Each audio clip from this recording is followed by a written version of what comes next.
Hey guys, this is Insurance and Finance live from the headquarters of Digital Scouting in the beautiful and today sunny city of Hamburg in Germany. Today we have a very special guest, Eric Fulwiler, a legend in the marketing industry and now CEO of We Are Rival. Thank you very much for being here and for sharing all secrets in marketing and marketing. Thank you very much for being here. Yeah, excited to be here. Always excited to hang out with you, Robin, and I will do my best. I mean, I think you're setting the expectations kind of high, but I'll do what I can. Yes, and what you guys out there can do is share, comment, like this post, tag people who really need to steam up their marketing game, and comment. And if you don't have anything to say, just leave us a heart emoji. We love that too. All right. And my first question is, what is the difference between traditional marketing and what you are doing? Why I'm asking this, because I see around the world or outside my market, a lot of traditional agencies, and sometimes I have the feeling they don't have anything to do what we are actually doing. So what is your understanding of marketing and why is it so important? So I'll give you my answer, but I want to give you a little bit of context. So my background is mostly in startups, but I spent 10 years working in advertising agencies, 7 of those at VaynerMedia, which is where we met, of course, Robin. And my clients there, and also being CMO of a fintech firm here in London called 11FS the last 2.5 years, I always worked with very big established enterprise organizations. So it was Standard Chartered, it was Barclays, it was JP Morgan, it was Unilever, General Electric, et cetera. And so as I was thinking about launching this new firm, which we did last year, what I'm fascinated by, based on my experience and just what I see out there, is the difference between how challengers grow and how incumbents grow or try to grow, or in many cases don't grow. And so, a lot of that, of course, comes down to product. And one of the things I believe is the best marketing is a great product. But to drive long-term growth, you essentially need innovation for the product side and the marketing side. And the marketing side is what I know based on my background. And so to answer your question of what that actually looks like, we can talk about the strategies, we can talk about the tactics, we can talk about the models of what these companies are actually doing differently. But fundamentally, what it means to be a challenger, to have a modern approach to marketing, is that the way you go to market, and that includes everything, that is not just your marketing strategy, what channels you're on, the type of content you're doing, that's how you set up your team, the type of talent you have, the type of culture that you foster. It is fit for purpose for the world of today.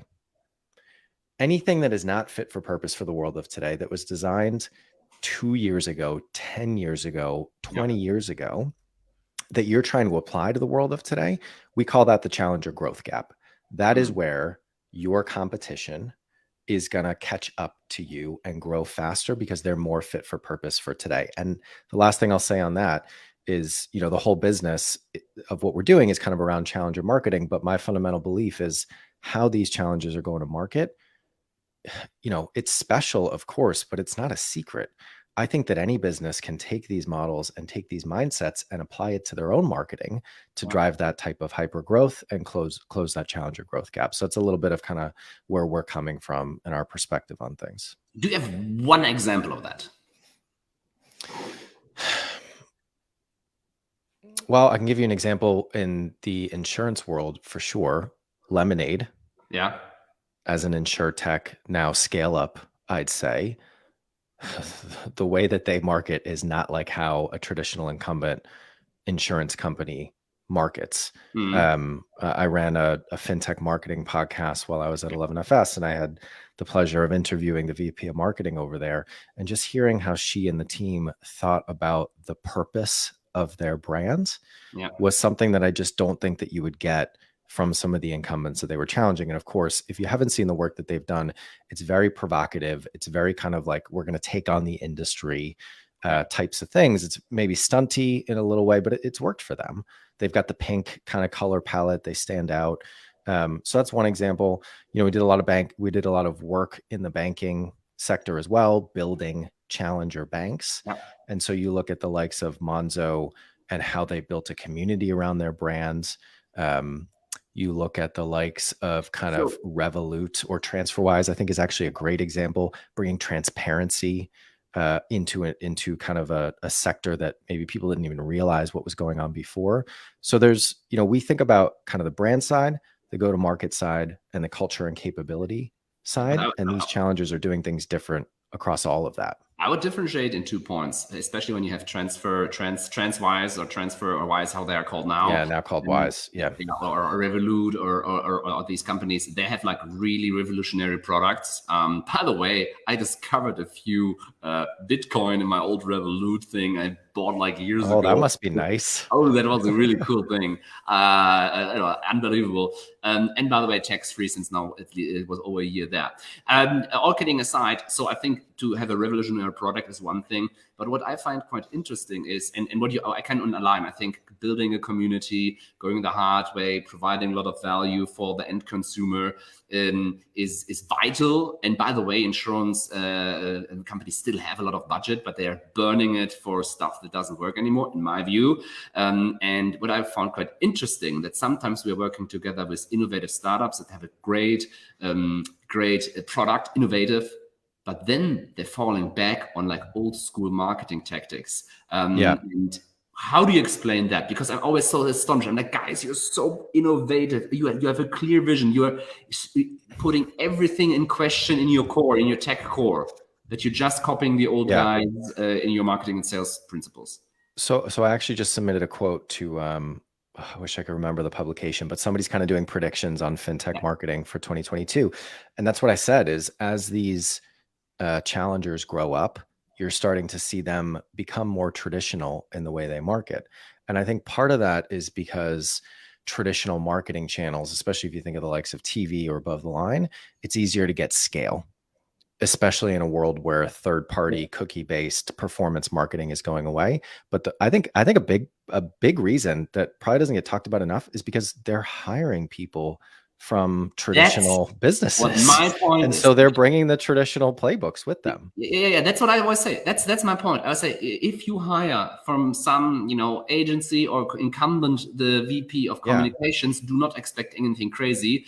And I think that's super important, because I always say, would you hire in your development team or your product team somebody from a company with outdated products and principles? You probably wouldn't. Yeah. But and that's, by the way, so important why you have a new strategic agency at your side to help you with that. All kidding aside, but it's super important to hire actually people from outside the industry, or that are as innovative in these areas too. And by the way, I see it too. TV can be scale, sponsoring a soccer team or a football team can be scale, but I sometimes think it's a fake scale. For example, let me put it in a soccer game. I'm not talking about a large Insurtech in Berlin. Sorry, Julian. But if you sponsor a soccer team, or in the US, for example, I know online gaming companies that had trillions of dollars and then started to sponsor football teams. And by the way, you guys, I see you out there. I see you watching. I even see you sometimes on various channels, your names. Don't hesitate to like, share, comment out there, really. Don't be shy. Eric doesn't bite. My point to coming back to the soccer and the football thing is, it looks like scale, but it's not. Okay, you can have it, you have the logos, but the big question to coming to your community point is, I think if you do sponsorship of like these clubs and combine it with attention hacking, and combine it with, we're doing a documentary about it, we do a lot of content with it, then that works. But just putting the logo on a chest of a soccer or football player doesn't work. And I think that's sad, because you could like do a lot of these things, but you don't. So I agree. I think it is hiring is vital, or having partners on your side. I always also find it funny that people, sorry for my rant, that people also hire agencies for, I don't know, social media work, and these agencies don't have a footprint on social media themselves. I'm like, and that's the thing I was going to say is, there's hiring talent internally, and then there's also the partners that you put around you. So if you bring more traditional agencies to the table, you're going to end up with more traditional media plans and more traditional creative work. Now, I will say on the above the line and kind of fake scale, or is it real? I think the thing there is, there's potential reach, and then there's real attention. Yeah. And so, especially with a lot of traditional channels, or like sponsoring a football team, they're going to tell you the numbers of how many people come into the stadium, how many people watch it on TV, and all that stuff. It's real in one sense, but you're not actually necessarily reaching all those people every time. It's always somewhat inflated. That said, for example, here in the UK, Pension Bee, I know the CMO over there, they've sponsored a football team, and it's actually worked pretty well for them because they didn't go for the Manchester United. I forget which division they were in, but it comes down to finding underpriced attention and delivering a message in a creative way. And, the other thing I was going to say is a lot of the stuff that we talk about with challenger marketing, if you peel it back, it's just good marketing fundamentals. It's having a compelling story to share, telling it in a way that people are going to care about, aka putting engaging content out there that actually adds value to the audience you're trying to reach. And it's putting it out in channels where you can find the attention of your audience underpriced. It's like we were talking about before we went live, TikTok and the success that you've seen there. There's still a tremendous opportunity, although the window is closing, for underpriced attention. So, really all the stuff when it comes to marketing innovation, when it comes to challenger marketing, at the end of the day, marketing is about changing perception and behavior to drive business results. The fundamentals of that have not changed because the fundamentals of human psychology and business have not changed. The layer on top of that of, do you do TikTok? Do you do this, this soccer sponsorship? The actual execution is what changes, and where I think sometimes people need help, but the fundamentals are the same. I truly believe fundamentals are still the same, even though I think due to technology, we see a change in customer behavior, in even psychological things. But the major things stay the same, and the layer on top always changes or currently changes. And I hope that we never are those on the wrong side of history, advising clients on outdated channels. And I think, but besides TikTok, is there one thing you say that's actually a big marketing trend, or that's a big marketing tool everybody out there should pay attention to? I think the other one that people are talking about a lot is NFTs. Yep. But my take on that is, I think, everybody, what do they say? Everybody always overestimates change in a 12-month window, but underestimates it in a 10-year window. I think that's exactly where we are with the NFTs in the metaverse. You see these brands doing things, and I think there is value to being a first mover, mostly for the learnings that it gives you. But to be honest, and I was in the agency world for a long time, I had these conversations. A lot of it is what I would call marketing for the sake of marketing. Yeah. It's CMOs who want the headlines, agencies who want the awards, whatever it is. So there is an opportunity to change perception and behavior to drive business results with the NFT and the metaverse world, but it is still way too early for most businesses to be there. Just going back to what we said before, I just want to touch on one thing, because we're doing some research now on how challenger businesses deploy their media budgets. And it's actually interesting because it kind of used to be, well, if you're a challenger, and obviously I'm overgeneralizing, you're below the line. Your digital, your social media, your attention hacking, as you said. But actually, with how some above the line channels and the technology, and particularly the analytics around them, have evolved, you can be on TV with a small challenger level media budget. And so, there's one business that we're interviewing as kind of a case study for this research, and they're a direct to consumer kind of healthcare brand here in the UK. And they actually went to TV very quickly with a very minimal budget, and they're able to track conversions and signups from it with this technology. So it all comes back to me, this idea of, how do you be fit for purpose for the world of today? You think about things from scratch for the world that you know, as opposed to the world that you used to know. So you need a healthy level of ignorance of, hey, I might be a startup, but wait, why can't I go look at TV? Let's forget that used to just be for incumbents. So I think you kind of need that constant refresher of rethinking about things and assessing the world and the opportunities and challenges it has right now.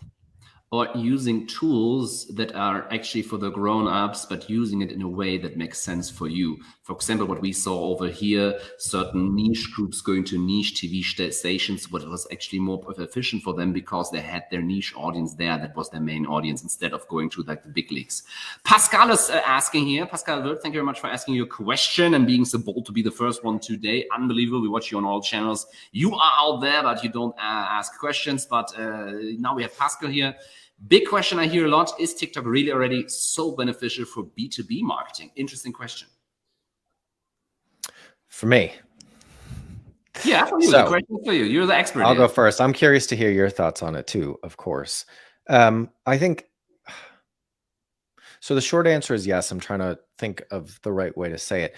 I think what I said before of what's the story you want to tell, how do you tell it in a compelling way, and how do you find the underpriced attention of your audience?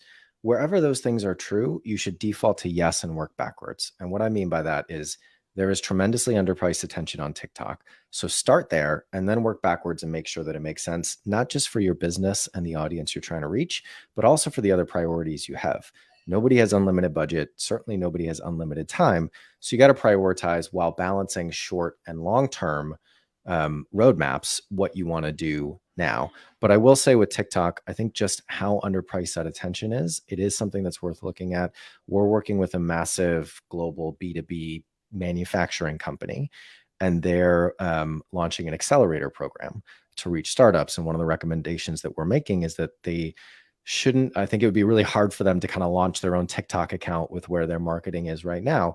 But we're saying, hey, can we go find 10 or 12 influencers on TikTok that are speaking to this entrepreneurial audience that I know is there, and get them to start talking about the program? So there are ways to get on the program, to get on the platform. And that's one tactic I would recommend looking at, is you can get other people to tap that underpriced attention for you if you're not in a position to kind of launch your own account or have the resources to be producing your own content regularly. What I say to that, I totally agree. But one thing I would add, and that's we have seen TikTok has already such a big cultural impact currently on the way we tell stories, on the way how we produce videos, that we see already videos in other channels changing, YouTube, LinkedIn. So even though for B2B marketing, if you, for example, are a large tech company selling, multi-million, billion-dollar projects to insurers and banks around the world, probably the CEO or CMO is not on TikTok. But since the algorithms are so strong and the customer feedback is so immediate there, it's a great training site actually for you and your marketing team, how to build great videos. So if you still go to agencies and spend 6-7 figures on one single video, and that then gets only 200 views on YouTube, mine as the board that had a look at it in one board session, then it's time to really go to TikTok in order to try this out, and to practice storytelling, to practice also how do I start with this new channel? Have a look at that, have a look at things your clients could maybe be interested in, and then really practice, and then also change the way how you produce video in other channels. I say B2B TikTok is a little bit early maybe to have really true business results, but to train there and to also change the way you produce videos, I think the time has come right now. We do this actually, by the way, for B2B sales. I mean, we have a big tech company we work for. We are producing fun and videos that are more looking like a rap video than actually B2B sales video. But that's the idea, to take aspects from cultural, popular culture, and then do it actually into a video, so that the people don't see that actually that's a sales video, just a fun video, and in the end it's a sales video. I think sales that doesn't feel like sales is the best sales in the world. Yep. Agreed. Thanks, Patrick, for asking this. What advice would you give, especially CEOs, leaders, entrepreneurs that are watching right now? How could you implement this, especially when you have an existing company and structure? Sorry, on TikTok specifically, or just in general? No, in general, modernizing and doing modern marketing. Yeah. So I'll go to a conversation I had recently with Chris Skinner. I don't know if people know him, but you should go check him out. He's kind of a thought leader and a big influencer, more in the banking world, but in financial services. And of course, we had him also on this show, by the way. Okay, great. Yeah. Great. So I love Chris. He's on the board of 11FS. So we spent some time together. We had him on our podcast recently. I don't think that episode's actually been released yet. But we were talking a lot about this topic and broader than marketing, but essentially, how do you drive innovation and change in incumbents? And I loved his answer because he's written a book about it where he interviewed a lot of execs at really big banks. And I was trying to really get under the skin of, because I think, the answer of where a lot of people go is, well, it's culture. And yes, it is culture, but what does that actually mean to me as an executive or manager in a business? Like, what do I do with that if I have the people that I have and I don't have a new headcount and I've got a boss who wants X, Y, and Z? What's the practical thing? And he talked to me about DBS, which is one of, or if not the biggest bank in Singapore, and what they do to address this of, well, how do you innovate, but also deliver on the short term? He said they have two mandates, and this is true for any business.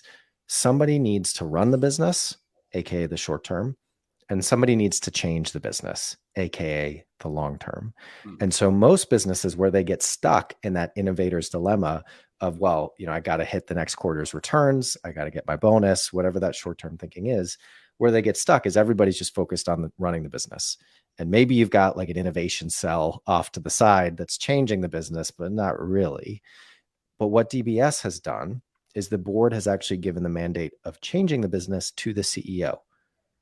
And the mandate for running the business goes to the CFO or the COO, I forget which. And I thought that was really interesting because that's a change that you can make. You don't have to be the chairman or chairwoman of the board to give this to your CEO. Even if you have a person working for you, even if you don't, you can tell yourself, all right, I need to run the business or run my job and also change my job, change the business. So I really liked that framework. And, it's like Gary always says, ideas are shit and execution is everything. And so really it comes down to, well, you got to actually do something about it. Yeah, totally. And I think that's something super important to understand is the execution is everything. I have two negative examples. One is startups that want to pitch an idea and first send an NDA. I already know then that that's probably going to fail because you focus on the wrong stuff. I have never sent an NDA to everybody, but because we were already far away in execution. And by the way, if others crush us because they're faster, they probably also deserve it. And the second thing is large strategy processes in large corporations that slow things down, and I think that's a big problem. But we've seen also examples around the world in insurance and finance of companies actually solving that. All right, Eric, we have enjoyed picking your brain. Thank you very much. Thank you very much for everybody asking and watching, liking, sharing, commenting. I see you on all the on Facebook, LinkedIn, YouTube, Twitter. Eric, is there anything the community can do for you, and when should we call you?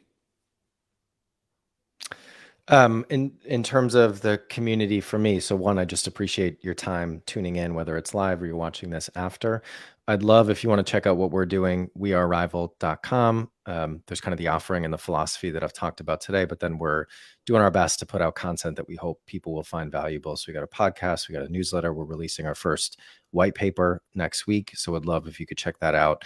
Let me know what you think. You can find me on LinkedIn, or I'm Eric at wearerival.com. And March 17th, if the zombie apocalypse does not prevent it, Eric, me, and a very special guest from Hamburg, from Germany and Switzerland will join us in a side event at Insurtech Insights in the Insurtech and the London Insurtech Week. We have a great event put together with really, short keynotes, very cool workshop elements. There will be some cool video shooting and content creation for decision makers in insurance and finance. So make sure March 17th, if you're in London and you're not there, I'm going to unfriend you. All right, Eric, thank you very much for everything. Thank you very much, everybody out there. Make sure to subscribe, share, comment, go to Eric's website and follow him there too. And maybe you can get on his secret email newsletter, which is something of the most innovative things I've seen in launching a company ever. Eric, thank you very much for being here. Thanks, Robin. Have a good day, everyone.